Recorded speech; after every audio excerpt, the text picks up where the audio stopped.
बहुत समय पहले की बात है। हिमालय की तराई में एक छोटा सा गांव बसा हुआ था। वहां एक साधारण किसान रहता था जिसका नाम था हरिदास। हरिदास मेहनती था, ईमानदार था, लेकिन उसके मन में 3 बड़ी कमजोरियां थीं: लोभ, क्रोध और मोह। यही तीनों उसके जीवन की राह में अंधेरा फैला रहे थे। हरिदास की भूमि छोटी थी और उस पर वह अपनी मेहनत से खेती करता था। लेकिन जब भी आसपास के किसानों की फसल उससे अच्छी होती तो उसके मन में लोभ जगता। वह सोचता, काश यह सारी जमीन मेरी होती तो मैं गांव का सबसे धनी किसान बन जाता। धीरे धीरे उसका लोभ बढ़ता गया। एक बार गांव के प्रधान ने जंगल का कुछ हिस्सा बांटने का निर्णय लिया। हर किसान को बराबर जमीन दी गई, लेकिन हरिदास को लगा कि उसे कम मिला है। उसने क्रोध में प्रधान को अपशब्द कहे और बाकी किसानों से झगड़ पड़ा। क्रोध के कारण उसका मन अशांत हो गया और गांव वाले उससे दूरी बनाने लगे। समय बीतता गया। हरिदास के 2 बेटे और 1 बेटी थी। वह अपने बच्चों से बहुत मोह करता था, इतना कि वह उनके हर जिद पूरी करता, चाहे उसके लिए कर्ज क्यों न लेना पड़े। बच्चे बिगड़ने लगे, आलसी हो गए और मेहनत करना छोड़ दिया। मोह में अंधा होकर हरिदास उन्हें डांट नहीं पाता, न समझा पाता। एक दिन गांव में एक संत आए। संत का नाम स्वामी आनंदराम था। उन्होंने लोगों को प्रवचन दिया। मनुष्य के 3 सबसे बड़े शत्रु हैं: लोभ, क्रोध और मोह। लोभ से कभी तृप्ति नहीं होती, क्रोध से रिश्ते टूटते हैं और मोह से विवेक नष्ट हो जाता है। जिसने इन तीनों का त्याग कर दिया वही सच्चे सुख और शांति को पा सकता है। हरिदास दूर से यह सब सुन रहा था। संत के शब्द उसके हृदय को छू गए। उसने सोचा, सच ही तो है। लोभ ने मुझे बेचैन किया, क्रोध ने मुझे सबका दुश्मन बना दिया और मोह ने मेरे बच्चों का भविष्य बिगाड़ दिया। यदि मैं इन्हें छोड़ दूं तो शायद मेरा जीवन सुधर जाए। अगले ही दिन से हरिदास ने स्वयं को बदलना शुरू किया। जब खेत की फसल कम हुई तो उसने लोभ को त्याग कर संतोष किया और कहा, जितना मिला वह मेरे परिश्रम का फल है, भगवान का आशीर्वाद है। जब गांव का एक किसान उसकी बैलगाड़ी से टकरा गया तो पहले वह क्रोध में चिल्लाना चाहता था, लेकिन उसने गहरी सांस ली और शांत स्वर में कहा, गलती हो गई तो कोई बात नहीं, संभल कर चलना। और जब उसके बच्चे जिद करने लगे तो उसने मोह के बजाय समझदारी से उन्हें समझाया, बेटा, जीवन में मेहनत के बिना कुछ नहीं मिलता। मैं तुम्हें सब कुछ नहीं दे सकता, लेकिन तुम्हें सही रास्ता दिखा सकता हूँ। धीरे धीरे उसका जीवन बदलने लगा। लोग फिर से उससे जुड़ने लगे। बच्चे भी मेहनती और जिम्मेदार बन गए। गांव के लोग हरिदास को अब गांव का ज्ञानी किसान कहने लगे।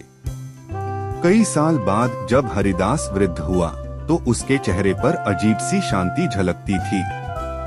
जब कोई उससे पूछता कि उसने यह सुख शांति कैसे पाई तो वह मुस्कुराकर कहता, मैंने लोभ छोड़ा तो संतोष मिला, क्रोध छोड़ा तो मित्र मिले और मोह छोड़ा तो विवेक मिला। यही जीवन का सबसे बड़ा खजाना है। समय बीतने के साथ हरिदास का लोभ, क्रोध और मोह और गहराता गया। एक ओर वह खेत की मेड़ बढ़ाकर पड़ोसी की जमीन पर नजर गड़ाने लगा तो दूसरी ओर छोटी सी बात पर घर में कलह मचाता। उसके क्रोध से उसकी पत्नी अक्सर रो पड़ती और बच्चे उससे छिपने लगते। एक बार बारिश कम हुई और फसल आधी बर्बाद हो गई। दूसरे किसान शांति से भगवान का नाम लेकर मेहनत में जुट गए, लेकिन हरिदास का लोभ और क्रोध दोनों भड़क उठे। वह मंदिर गया और भगवान से शिकायत करने लगा, हे प्रभु, दूसरों को भरपूर फसल दी और मुझे इतना कम क्यों? क्या मैं मेहनत नहीं करता? यह अन्याय है। वहीं उसी समय मंदिर की सीढ़ियों पर बैठे एक वृद्ध भिखारी ने मुस्कुराकर कहा, भाई, भगवान पर दोष मत लगाओ। हम जो बोते हैं वही काटते हैं। अगर तुम्हारे भीतर लोभ और क्रोध बोए गए हैं तो संतोष और सुख कैसे उगेंगे? हरिदास उस भिखारी पर चिल्लाने ही वाला था, पर उसकी आंखों में गहरी शांति देखकर रुक गया। पहली बार उसे महसूस हुआ कि शायद गलती बाहर नहीं बल्कि उसके भीतर ही है। घर लौटकर उसने देखा कि बच्चे खेत में खेल रहे हैं, काम में मदद नहीं कर रहे। मोहवश वह फिर उन्हें लाड़ से देखता रहा, पर मन में एक हल्की सी कसक उठी। क्या मैं इन्हें बिगाड़ रहा हूँ? क्या यह भी मेरे मोह का परिणाम है? उस रात हरिदास देर तक सो नहीं पाया। उसे लगा जैसे कोई भीतर से आवाज दे रहा हो, जब तक तू इन 3 बंधनों को नहीं तोड़ेगा, तेरे जीवन में प्रकाश नहीं आएगा। सुबह हुई तो हरिदास भारी मन लेकर फिर खेत की ओर निकला। रास्ते में वही वृद्ध भिखारी मिल गया। वह शांत भाव से बैठा था, मानो उसकी प्रतीक्षा कर रहा हो।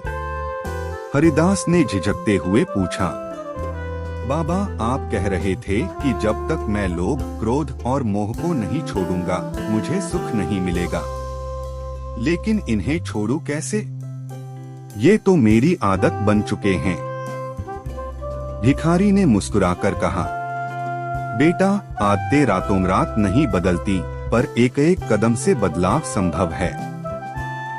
जब लोभ जागे तो संतोष का स्मरण करो। सोचो कि तुम्हें जितना मिला है उससे कितने लोग जी सकते हैं। जब क्रोध आए तो धैर्य से सांस लो और शब्दों को रोक लो, क्योंकि बोले हुए शब्द वापस नहीं आते। और जब मोह बांधे तो याद रखो कि सच्चा प्रेम वह है जो सही राह दिखाए, बिगाड़े नहीं। हरिदास को जैसे अंधेरे में दीपक मिल गया। उसने प्रण किया कि अब से वह अपने जीवन में यह साधना अपनाएगा।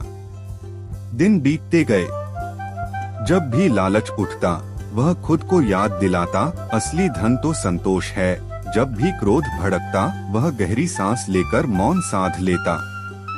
और बच्चों के प्रति मोह दिखाते हुए भी अब वह उन्हें अनुशासन और परिश्रम सिखाने लगा। धीरे धीरे उसके घर का वातावरण बदलने लगा। उसकी पत्नी के चेहरे पर मुस्कान लौट आई। बच्चे भी पिता से भयभीत रहने के बजाय उसके साथ खेत में काम करने लगे। गांव वाले भी कहते, हरिदास पहले जैसा नहीं रहा, अब उसमें सच्चा प्रकाश आ गया है।